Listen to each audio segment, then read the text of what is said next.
Well, we've talked a lot about the importance of team sports amongst the youth and the benefits that it has as far as conflict resolution, team building, and of course, physical activity and muscle strength.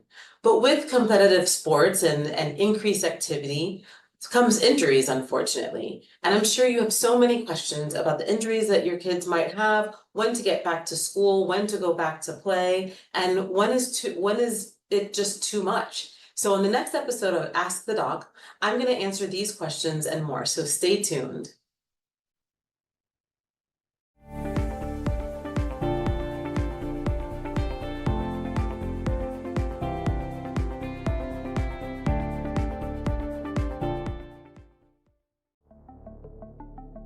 Send in your questions to questions@allhealthtv.com or AllHealthGo on Facebook or YouTube, or visit the Ask the Doc page on our website, allhealthtv.com. Welcome to Ask the Doc. I'm Dr. Scarlett Constant. I'm a board-certified pediatrician and founder of Constant Care Pediatrics. Welcome to Ask the Doc, a show where we encourage you, viewers, to send in your questions in real time so that I can answer them for you. It looks like we have a question coming in right now about sports-related injuries, and this question is from Lainey. Hi, Dr. Constant. My son, Kelvin, came home from school today feeling a little dizzy and complaining of a headache. He said he got hit in the head by a pitch. He was wearing a helmet. But I'd like to know, what are the signs of a concussion and when should you seek medical attention? Lainey, that's a great question, and I'm really sorry that that happened to your son, Kelvin. If your son is symptomatic, meaning he feels a little dizzy, he has a headache, maybe you want to ask him a series of questions if he remembers the injury and if he remembers immediately what happened immediately preceding the injury. You also want to know if he lost consciousness. Yes, he had a helmet on, which is very important, but sometimes you could still suffer concussion just by the sheer reverberation of the head of the helmet. So you make sure to ask him if he remembers what happened preceding the injury, if he still has a headache, if he had any blurred vision or loss of vision, if he lost consciousness, even for a second. It's important to know if he lost consciousness. And also, you want to make sure that he didn't forget anything after the event. If he answered yes to any of these questions, you need to bring him in to see his physician right away or to the emergency room. Nowadays, a lot of emergency rooms have something called a concussion clinic, where they'll actually do a full neurological exam of your child just to stratify the severity of the concussion if there was in fact a concussion. I don't want viewers to think that going to the ER means that you're going to immediately get a CT scan or an MRI for your child. Imaging is not indicated for first-time head-related injuries, and moreover, they're not indicated for a first-time concussion. So usually what you want to do is just make sure you bring them to the ER or the pediatrician, or, if you can, and have them evaluated, have a full neurological exam, and then your physician or the emergency room attending will give you the guidelines for return to play, and will also guide you as far as following symptoms over the next few weeks. So I hope that your son is okay, and please make sure to have him seen by a professional. Well, it looks like we have another question coming in on Facebook. This question is from Trey. Yo, Doc, my boy Jesse is complaining that he doesn't want to stretch before each hoops game, but the coach makes the whole team do it. Jesse feels it's been affecting his game. Hey, I didn't stretch when I was growing up and I made all county. What do you think, Doc? Well, Trey, I'm glad that you made all county, and that's great, but it's not because you didn't stretch. It's just a coincidence. So congratulations to you. Stretching is very important, especially in young athletes. What stretching does is it allows you to be more flexible, meaning your muscles can stretch a lot further and a lot longer. So your performance inevitably will improve. When you have strength and you have muscle flexibility and you're able to stretch those muscles, you're able to perform that much better. If you have a complex task, your muscle can actually stretch to complete that task, rather than the opposite. When the muscle is too tight and inflexible, you have a much higher risk of a tear or a pull or tendonitis.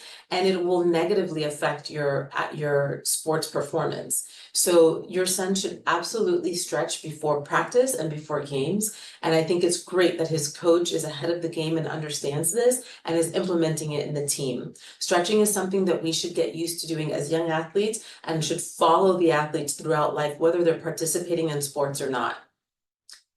Okay, so let's see, we have a question coming in from the All Health TV app. This question is from Rollo. Dr. Constant, my little track star Hope has been killing it lately in the 100 and 200 meter sprints. At least she was until 2 days ago when she had to pull out of a race because her foot was hurting. She thinks she has a bone bruise, but I'm not sure. What are the symptoms of a stress fracture and how can it effectively be treated? Well, I'm glad that she knew well enough to take herself out of the race. A lot of young athletes usually push through the pain, whether it's in practice or during a game or a race. So that is very progressive of her and actually very mature of her to know to stop and not push through the pain. Now, the signs and symptoms of a stress fracture are a little difficult because sure, the athletes tend to have aches and pains, and actually they're so young and there are a lot of endorphins flowing through their body, and sometimes they don't even feel the pain as severe as which would reflect a severe injury. Sometimes the injuries are worse than what they feel. So it is very difficult, but if you have pain in an area that's worsening during exercise or worsening on impact, and you are, or if you can palpate that area with a finger and still elicit pain, then there likely is a stress fracture or fracture, and you want to have that image. So I would say again, bring your child to their physician, have the physician do a full physical exam and assess for themselves if there is a risk of fracture. And from there, your child would possibly obtain imaging to diagnose a fracture or not. I hope this helps and I hope that she'll be okay. In case you forgot how to submit your questions, or if you have any questions that you thought about for this segment, please take a look at this promo. Send in your questions to questions@allhealthtv.com or AllHealthGo on Facebook or YouTube, or visit the Ask the Doc page on our website, allhealthtv.com. All right, well, send in your questions. We still have time. And I know a lot of you are getting those sports physicals signed and the kids are trying out and going to preseason practice. So this is relevant to you. If you need a little help, send in some questions. It looks like we have another question coming in now online, and this is from Wanda. Hello, Dr. Constant. My brother's kid, my nephew Maddie, is a great athlete, but he hasn't seemed like himself lately. My brother was a great athlete too, but I wonder if he's driving Maddie a little too hard. How can parents, coaches, and aunts recognize the signs of burnout or stress in young athletes? Wanda, that's a great question. And athlete burnout is something that has been very prominent in the past few years. And this is just because sports overall in the young community has been far more competitive than it was about 20 years ago. And another thing that we're finding is that with these competitive sports, depending on where you live or the schools you go to, a lot of these sports are actually year-round rather than being seasonal. So you'll find a kid playing soccer all year rather than just the spring season. Same thing with baseball or gymnastics or dance. A lot of these sports go year-round, which causes a little bit of burnout. If you're worried about your child being burned out, look for a couple of signs, such as your child not being as enthusiastic about going to practice, maybe complaining that they're not feeling well or that an injury might be a little more severe than it really is and they might not want to compete. Also, if you see a decline in their performance, that can be a sign that either A, they're not motivated to play anymore, or that they actually have some overuse injuries that are negatively affecting their physical performance. So if you see a decline in your child's performance, you should definitely question whether or not this is an overuse injury or the child is burning out. It's important to see if the child's mood has changed. Oftentimes you'll see a different mood, whether if they're irritable, aggravated, or there's a lack of apathy, or they're apathetic. Those are some signs also that they might be a bit burnt out. Sometimes they don't even know if they're burnt out. So keep an eye out for those signs. And if you are seeing them, talk to your child about maybe taking a break or taking a few weeks off, or maybe even speaking to the physician about it to see if there's something further going on. It's also important to note that overuse or burnout, rather, usually will happen to an athlete who has less than 2 weeks of a break during the year. You should have at least, at a bare minimum, 2 weeks off from your sport per year. And they should also have at least 2 days off during the week of this sport. And if we're not meeting that criteria, you're at a very high risk of athlete burnout. Okay, we have another question coming in. It seems like everybody is pretty concerned about this stuff. This question is from Alfonso. Doctor, it seems like my kids come home every week with some new skin infection, ringworm, impetigo, athlete's foot. You know the drill. Why are they getting these skin infections and how should we treat them? Alfonso, let me ask you, do any of your kids wrestle? Because I will say that wrestling is the sport that usually leads to the highest incidence of skin infections. And this is very simple. This is because they're wrestling on the mats. And the mats actually harbor a lot of these fungal, bacterial, and viral infections. Impetigo is a skin infection that is caused by Staph aureus. While most of us do have Staph aureus in our nasal passageways and under our nails, you're also going to find it on these mats when they're wrestling or even in gymnastics, a sport where you're usually sharing mats amongst several teams. And if you scratch your skin or there's any type of opening, whether it's a cut, a laceration, or a scratch, the staph will enter and cause a skin infection. There is ringworm, of course, which is transferred by touch. So an athlete that has ringworm that is wrestling or touching or in contact with another athlete will pass over the ringworm. There's another one that is called tinea corporis, which is also ringworm. And there is also, unfortunately, herpes, which is viral, but herpes is contagious by touch. If somebody has a herpes blister on the skin and touches another athlete or even touches the mat and that athlete touches the same mat, they will get herpes as well. So these are all infections that are very commonly transferred within these sports where you're usually sharing a mat or have physical contact with another partner. So how do you avoid it? Well, number one, of course, we hope that the institution that is hosting the meet is properly sanitizing the mats. And as far as you with your child, you want to remind them to keep their skin healthy during the week. That means moisturizing, wearing sunblock, protecting their skin from bug bites, because all of those things will prevent them from scratching and irritating their skin, which is going to cause a cut or lesion and allow for the invasion of said bacteria, virus, or fungal infection. So if you can keep your skin healthy and during the week before these meets, and you have the least amount of abrasions and scratches, you really are at a good pace to not get any type of infection in the skin. Now, of course, if you get cut or you get injured, that's inevitable. I would always say also, after each of these meets, come home and take a shower right away. Wash everything off before you start touching and spreading and getting things under your nails, passing them to your mouth or to your nose. So first thing you want to do after a meet, shower right away, take off your clothes and change. You know, the children will develop an infection or catch something, but we can manage it the best way that we can by practicing good hygiene, keeping our skin healthy, and hopefully practicing proper disinfecting measures at the place of the meets. Okay, looks like we have another question coming in now from Yukiko. Hello, doctor. My daughter Toshi is an aspiring gymnast and ballerina. Unfortunately, she comes home with the occasional muscle pull or strain. What are the best strategies for managing and treating muscle strains in young athletes? Yes, muscle pulls and strains are not only very painful and annoying, but they do happen, and it is a nuisance, especially when you don't want to take time off of the sport. But it is important, as I mentioned before, to number one, make sure your daughter can identify when there is too much pain that you can't work through. You should never push through the pain. You should never try to still practice or stretch a little bit, even though you feel resistance or strain or pull. You should absolutely take time off right away.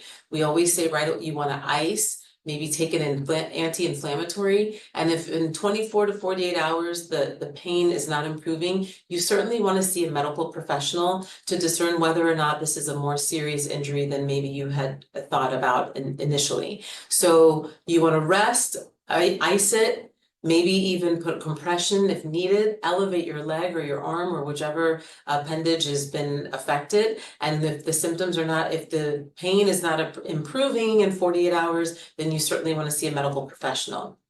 Now, a lot of times if it's a serious strain or a serious muscle pull that will need rehabilitation, your physician might suggest that your child gets physical therapy. Physical therapy is an incredible way to not only rehabilitate the muscle, but to also decrease a lot of the inflammation and some of the scar tissue that might accumulate around the muscle. So physical therapy is very important. They apply heat, they apply compresses, they massage. A lot of institutions actually use laser to break up the scar tissue, and then they teach you how to rebuild and rehabilitate your muscle for strength and sturdiness in order to prevent re-injury. So these are all very important measures. So I urge you to not discard a little muscle sprain or strain and think that it might just get better on its own. It's always good to be properly evaluated. In case you forgot how to send in your questions, take a look down at this video. Send in your questions to questions@allhealthtv.com or AllHealthGo on Facebook or YouTube, or visit the Ask the Doc page on our website, allhealthtv.com. Okay, well, there's still time to send in your questions if you have any. It looks like there's one coming in right now from our Facebook page, and this is from Wilbur. Dr. Constant, my son's coach called to say that he doesn't think that Bucky, my boy, is getting proper nutrition or staying properly hydrated. I guess Bucky's been a little lag lately. Doc, just how important is hydration and nutrition while playing sports?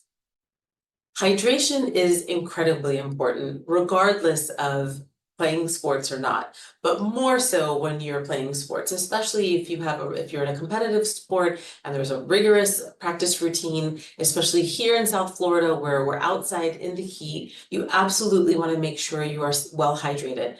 And the importance of hydration is to make sure you're staying hydrated before you have practice, before your games. So I don't want children to wake up in the morning before a game and chug a big Yeti of water. That is not hydrating. You want to properly hydrate at least 24 to 48 hours before, and so that we're already well hydrated, and then you're maybe overhydrating before the game because we're going to have insensible losses during our practice or during our games. So it's very important to stay hydrated through the week to make sure you're staying on top of it. And of course, that is with water or making sure you're drinking something that has electrolytes.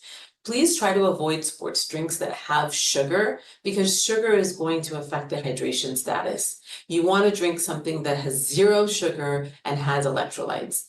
Nutrition, of course, is important because protein is important for building our muscles. We need our protein for muscle building. We need carbs for energy. We need fat.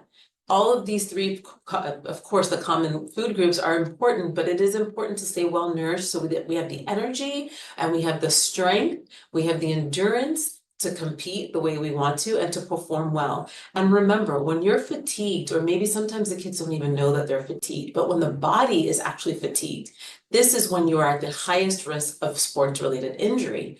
This is when your body starts to compensate in ways that you don't understand and starts to use other groups of muscles that are not well trained. And that is when you have a pull or a strain or a fracture. So it is very important to make sure that we are well hydrated, we're well nourished so that our bodies are strong and ready for the next competition. Okay, it looks like we have another question coming in now. This question is from Zariah. Hi, Dr. Constant. I'm a student assistant to the team trainer at school. I think I want to go into medicine, so the school gave me permission to work with the trainer. I guess my question is, what should be done if a player dislocates or breaks a finger during a game? Well, Zariah, this is great that you want to go into medicine, and I'm happy that you're getting some hands-on experience at school with the trainer. But remember that if a child injures themselves and you know that it's a dislocation or a fracture, they need to be seen by a medical professional. So your trainer can stabilize the patient or the child, the athlete, excuse me, and then make sure they're seen in the emergency room by a medical professional right away to decide how to move further, because you don't know if this is a stable fracture or an unstable fracture. and you don't know if this is a stable versus an unstable dislocation. And the difference between the two is very simple. It could be a matter of just a simple watch and wait and buddy tape or immobilize, or surgery. So we don't know where on this gradient the injury is. So the best thing for you to do is make sure the athlete is pulled out of the game, does not return, and sees a medical professional right away. Good luck. I hope you have fun. Okay, it looks like we have another question, and this is coming in from Trace. Hey, Dr. Constant, our daughter Sammy, I'm proud to say, is the field goal kicker on the boys' football team. She sprained her ankle a few weeks back and is itching to get back on the field. My question for you is, how can parents best handle the return to play decision after a serious injury?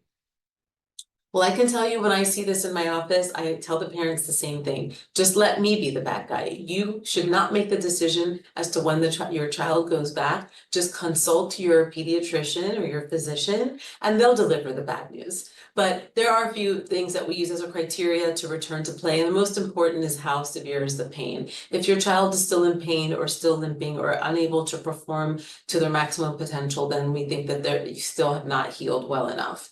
Also, I don't know the severity of the sprain. I'm not quite sure if there was something more than that or physical therapy was indicated, but nonetheless, you want to consult your physician and let them decide how long your child needs to stay out before they can return to play. I will say this though, we have definitely tried to minimize the staying out of playtime because there are a lot of negative effects with staying out of play for prolonged periods of time. Not only does the child fall a little bit out of shape and out of practice, but it also affects their mood more than we had expected. So it is really important to get back in as soon as possible, but safely. So leave that up to your pediatrician. So looks like we have another question. This question is from Manny. What are the long-term effects of repeated head injuries, and how can they be mitigated in young athletes? Well, that's a great question. You know, the studies have been showing now, as we know, since there's been so much talk about concussions in the NFL and repeated concussions, that the long-term effects are quite negative, because what we have learned is that concussions are basically traumatic brain injuries. And if you have several traumatic brain injuries, you are actually affecting the brain tissue. You are causing what's called atrophy. The brain shrinks down in size. It has repeated damage, and this affects mood. This affects cognition. This affects the psychiatric development. And in a young child, of course, this affects their learning and their cognition going into school. So it is very important to keep track. If your child is getting more than 1 or 2 concussions, let's say in a school year, you really need to see a healthcare professional, or like I mentioned, the neurologist in the concussion clinic, so that they could follow your child, keep track of the amount of concussions that they are getting. To mitigate this, of course, you want to choose the sport correctly. There are some sports, I won't say which, but there are some sports that will cause, or they have a higher risk of concussion injuries than others. So maybe that's how you want to select the sport. And if you are in a sport where there's a high risk of concussion injury, then we have to talk about the protection. Talk to the coach and the school or the team organization about what measures they have in place as far as protective gear, protecting the player, how often they get to go back into play, or if they've had a concussion, how long they'll keep them out, switching positions. These are all ways that we can decrease the incidence of concussion-related injuries.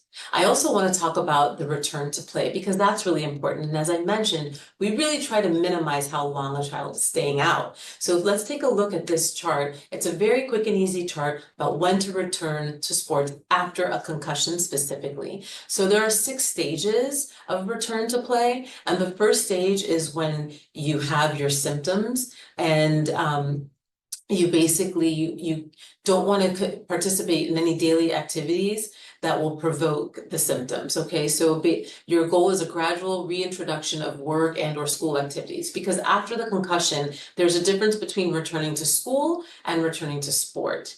So we have stage 2 where maybe you could do a little of light aerobic exercise and it doesn't bother them. They can walk, they could stay on a stationary bicycle, but nothing with resistance. And this is basically just to increase the heart rate again and kind of get them active and moving again. Now, stage 3, we're going to go to sport specific exercise. So now we can go back to running and we can do skating drills, but nothing that will include head impact. So this is a way to add movement and see if they're asymptomatic with the addition of movement. Now, if we pass that stage, we can go to stage 4, which is now we go back to our training skills, but with no contact. So we can pass, we can do team drills, we can start progressive resistance training, get a little more into it, but we still have to watch out for that head. Finally, you have stage 5, where we're back to full contact because we want to restore confidence in our athlete, and then we're up to full gameplay. So I hope that this will help. It's a nice little cheat sheet for you to think about when your kid will go back to play or back to school. But it is really important to take concussion seriously, even if it's their very first one. You need to make sure that we keep a record of it and speak to a medical professional. So I hope everybody is excited about the new fall sports season. I want all the kids to have fun, enjoy it, but please play safe and protect yourself and stretch before you get out on the field. I hope that I answered everybody's questions, and tune in for the next episode. And if you forgot any questions, you can always send them in. I'll try to get back to you as soon as I can. Have a great day. Send in your questions to questions@allhealthtv.com or AllHealthGo on Facebook or YouTube, or visit the Ask the Doc page on our website, allhealthtv.com.